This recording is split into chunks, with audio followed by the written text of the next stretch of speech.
चलिए देखिए, आज हम लोग करने वाले हैं क्लास 12th जो है आपका फिजिक्स का ऑब्जेक्टिव प्रश्न, जो कि आपका 3 तारीख का पेपर होने वाला है। ठीक है, अच्छे तरीके से आपको मालूम होगा कि 3 फरवरी को आपका जो है इसका पेपर होने वाला है। 3 फरवरी आपको अच्छे तरीके से याद रखना है। 3 फरवरी का आपका इसका पेपर है, तो इसके ही हम लोग जो है विरल प्रश्न पत्र करने वाले हैं। ठीक है, इसमें से 100% है कि आपका प्रश्न लड़ने वाला है। ठीक है, सेट 1 है, यहाँ पे हम लोग 6 सेट करने वाले हैं। ठीक है, 6 सेट अगर आपने कंप्लीट कर लिया, ठीक है, यदि आपने केवल देख लिया तो आपका 100% है कि सारे प्रश्न वहाँ पे बन जाएंगे। ठीक है, इससे एक भी बाहर नहीं आएगा। ठीक है, यहाँ पे ऑब्जेक्टिव प्रश्न को हम लोग कंप्लीट करेंगे। ठीक है, हम हमारे चैनल पे सब्जेक्टिव प्रश्नों का भी सॉल्यूशन कराया जा रहा है। ठीक है, आप लोग ऑब्जेक्टिव और सब्जेक्टिव करना चाहते हैं तो हमारे चैनल से जुड़ सकते हैं। ठीक है, हमारे चैनल को सब्सक्राइब कर सकते हैं अगर वीडियो अच्छा लग रहा है तो। ठीक है, चलिए पहला प्रश्न देखते हैं यहाँ पे। ठीक है, आपका पहला प्रश्न क्या कह रहा है, अच्छे तरीके से देखना है। ठीक है, एक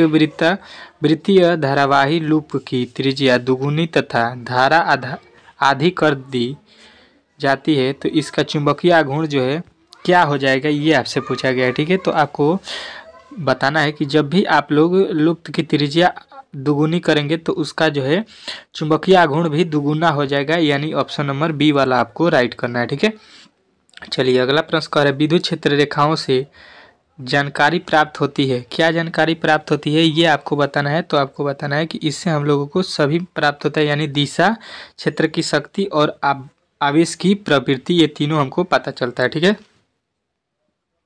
केवल धारिता युक्त प्रत्यावर्ती धारा परिपथ में धारा एवं वोल्टता के बीच कलांतर होता है तो इसको हम लोग क्या बोलते हैं, तो ये जो है आपको याद रखना है कि ये होता है 90 डिग्री का। ठीक है, चलिए अगला प्रश्न देखिए, कह रहा है एक गोलीय दर्पण को पानी में डुबा दिया जाता है तो इसकी फोकस दूरी जो है आपको बताना है क्या होगा। ठीक है, तो उसकी जो फोकस दूरी होगी वो समान रहेगी। ठीक है, पानी में डुबाने से गोलीय दर्पण की फोकस दूरी में कोई बदलाव नहीं होगा। ठीक है, 44 सेमी फोकस दूरी का उत्तल लेंस 20 सेमी फोकस दूरी का अवतल लेंस संपर्क में इसकी जो है इसको रखते हैं तो संयोजन जो है इसका क्षमता जो है आपको बताना है। ठीक है, दोनों को मिला के इसका जो है क्षमता बताना है। ठीक है, तो ये हो जाएगा आपका -2.5। ठीक है, चलिए अगला प्रश्न देखिए, कह रहे फोटो इलेक्ट्रिक प्रभाव में प्रकाश विद्युत धारा स्वतंत्र है। ठीक है, तो ये जो है आपको याद रखना है कि ये है आपका ऑप्शन नंबर डी, पारित प्रकाश की प्रवृत्ति से। ठीक है, चलिए अगला प्रश्न देखिए, कह रहे ट्रांजिस्टर के प्रवर्धन गुणांक की इकाई जो है क्या होती है। ठीक है, तो ये जो है आपको याद रखना है ऑप्शन नंबर डी, इनमें से कोई नहीं। ठीक है, चलिए अगला प्रश्न देखिए, कह रहा है अगर दो आवेशों के बीच की दूरी बढ़ा दी जाए तो इसका जो है इसकी जो है विद्युत स्थिति जो है ऊर्जा जो है आपको बताना है क्या हो जाएगा। ठीक है, तो आपको याद रखना है कि इसका जो है विद्युत स्थिति ऊर्जा जो है आपका हो जाएगा कि घट जाएगा। ठीक है, चलिए अगला प्रश्न देखिए आपके सामने आ चुका है, कह रहा है 9वां, एक उभयोत्तम लेंस के प्रत्येक तल की त्रिज्या 20 सेमी तथा फोकस के पदार्थों का अपवर्तनांक 1.5 है तो इस लेंस की फोकस दूरी क्या होगी, ये आपसे पूछा गया। ठीक है, तो आपको याद रखना है कि इसका जो है 20 सेमी का जो है फोकस दूरी हो जाएगा। ठीक है, अगला प्रश्न देखिए, कह रहा है एक रेडियो समस्थानिक जो है BI 110 की अर्ध आयु 5 दिन है तो 20 दिनों के बाद के लिए नाभिक का अवशिष्ट अंश क्या बचेगा, क्या होगा, ये आपसे पूछा गया। ठीक है, बहुत अच्छी तरीके से इसको याद रखना है कि 101/16 हो जाएगा। ठीक है, पूरे वीडियो को अंत तक देखना है क्योंकि सारे प्रश्न बहुत इंपॉर्टेंट है आज के। ठीक है, आवेश का पृष्ठीय घनत्व बराबर सूत्र क्या होता है, ये बार बार आपसे पूछता है। ठीक है, एग्जाम में, तो आपको बताना है कि ये होता है आपका कुल आवेश, ये होता है क्या, कुल आवेश बटा कुल क्षेत्रफल, ऑप्शन नंबर बी जो है आपको राइट करना है। ठीक है, अगला प्रश्न देखिए, कह रहे पानी का परावैद्युत स्थिरांक जो है क्या होता है। ठीक है, इसको IMP कर लीजिएगा, मोस्ट इंपोर्टेंट प्रश्नों के श्रेणी में इसको रख लीजिएगा, ये होता है 80। ठीक है, ये बार बार पूछा जाता है। ठीक है, यदि समरूप विद्युत क्षेत्र x अक्ष की दिशा में विद्यमान है तो सम विभव जो है इसका क्या होगा। ठीक है, तो आपको याद रखना है कि इसका सम विभव जो है आपका हो जाएगा वाई जेड तल की दिशा में, ठीक है। जब एक्स पूछेगा तो वाई जेड हो जाएगा, जब वाई पूछेगा तो जेड एक्स हो जाएगा, मतलब जो पूछेगा उसके छोड़ के बाकी दोनों हो जाएंगे, ठीक है। यदि किसी खोखले गोलीय चालक को धन आवेशित किया जाए तो उसके भीतर का विभव जो है क्या होगा, तो ये जो है आपको याद रखना है कि वो हो जाएगा आपका धनात्मक और समरूप, ठीक है। अगला प्रश्न देखिए, कह रहे ई तीव्रता के विद्युत क्षेत्र में पी द्विध्रुव आघूर्ण वाले विद्युत द्विध्रुव पर लगने वाला जो है आघूर्ण बल क्या होगा, ठीक है। तो आपको याद रखना है ये हो जाएगा वेक्टर पी गुणे वेक्टर ई, ठीक है। चलिए अगला प्रश्न देखिए, कह रहा है किसी गोलीय पृष्ठ के अंदर यदि Q आवेश रख दिया जाए तो संपूर्ण पृष्ठ से निकलने वाला विद्युत फ्लक्स कितना होगा, तो ये जो है आपको याद रखना है कि ये आपका हो जाएगा Q/ε0, ठीक है। चलिए अगला प्रश्न देखिए आपके सामने यहाँ पे आ चुका है, कह रहा है आवेशित चालक की स्थितिज ऊर्जा होती है, क्या होती है ये आपको बताना है, ठीक है। तो आपको याद रखना है कि ये होता है आपका जो है 1/2 CV², ठीक है। चलिए अगला प्रश्न देखिए, कह रहे विद्युतीय क्षेत्र में किसी विद्युत द्विध्रुव को घुमाने में किया गया कार्य होता है, क्या होता है, तो ये जो है आपको याद रखना है कि ये होता है आपका W बराबर कार्य बराबर P गुणे E इंटू 1 - cos थीटा होता है, ठीक है। चलिए अगला प्रश्न देखिए, प्रभावी धारिता 5 μF को प्राप्त करने के लिए सिर्फ 2 μF के कम से कम कितने संधारित्र की आवश्यकता होगी, ठीक है। तो ये जो है आपको याद रखना है कि ये आपके जो है 4 संधारित्र की आवश्यकता होगी, ठीक है।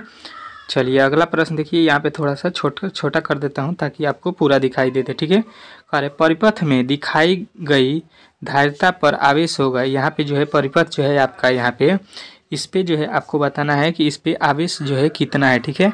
तो आपको याद रखना है कि इस पे जो है आवेश आपको 18 μC कूलम्ब है, 18 μ कूलम्ब है, ठीक है। चलिए अगला प्रश्न देखिए आपके सामने आ चुका है, कह रहा है 3 संधारित्र जिनमें से प्रत्येक की धारिता C है, श्रेणी क्रम में जोड़ते हैं तो इनकी समतुल्य धारिता क्या होगी, ठीक है। तो ये जो है आपको याद रखना है कि ये हो जाएगा आपका C/3, ठीक है।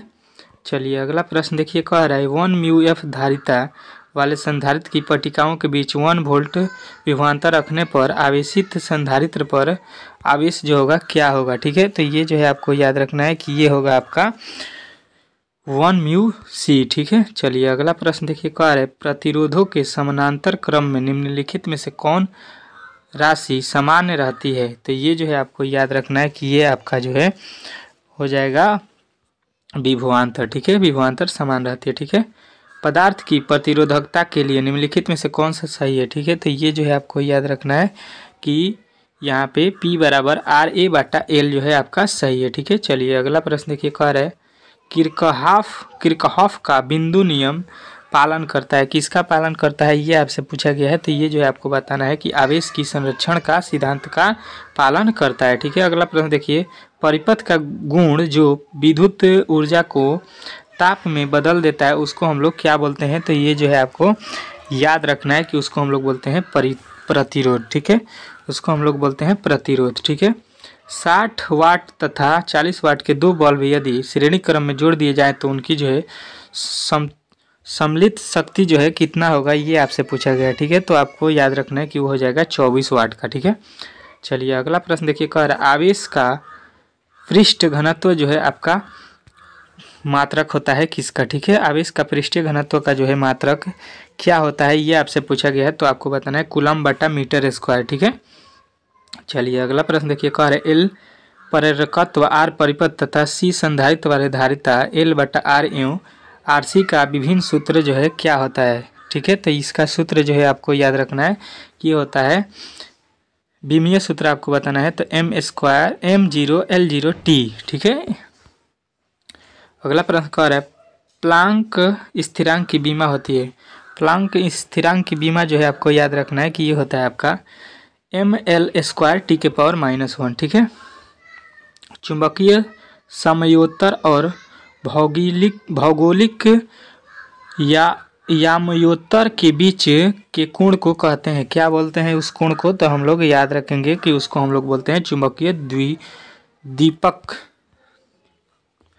अगला प्रश्न देखिए, कह रहे चुंबकीय आघूर्ण M की दिशा होती है, तो इसका जो है दिशा आपको याद रखना है कि ये होता है आपका दक्षिणी ध्रुव से उत्तरी ध्रुव की ओर। ठीक है, चलिए अगला प्रश्न देखिए, कह रहा है चुंबकीय फ्लक्स का एसआई मात्रक क्या होता है। ठीक है, तो चुंबकीय फ्लक्स का जो है एसआई मात्रक आपको याद रखना है, ये होता है आपका वेबर। ठीक है, चलिए अगला प्रश्न देखिए, कह रहा है 5 टेस्ला का चुंबकीय क्षेत्र बराबर होता है। तो ये जो है आपको याद रखना है, ये होता है आपका 5 गुणे वेबर बटा मीटर स्क्वायर। ठीक है, चलिए अगला प्रश्न देखिए, कह रहा है अन्यून प्रेरकत्व का एसआई मात्रक क्या होता है। बहुत इंपॉर्टेंट प्रश्न है, ये आपसे बार बार पूछा जाता है, तो इसको जो है आप लोगों को वीवीआई करके आपको याद रखना है, हेनरी होता है। ठीक है, यहाँ पे जो है 35 ठो प्रश्नों को हम लोगों ने कंप्लीट कर लिया है 70 में से। ठीक है, इसके बाद से अगले 36 से लेके हम लोग 70 तक प्रश्नों को अगले वीडियो में करेंगे। ठीक है, जो कि ये वीडियो लंबा हो जाएगा अगर एक ही वीडियो में हम लोग करते हैं तो। ठीक है, इसीलिए हम लोग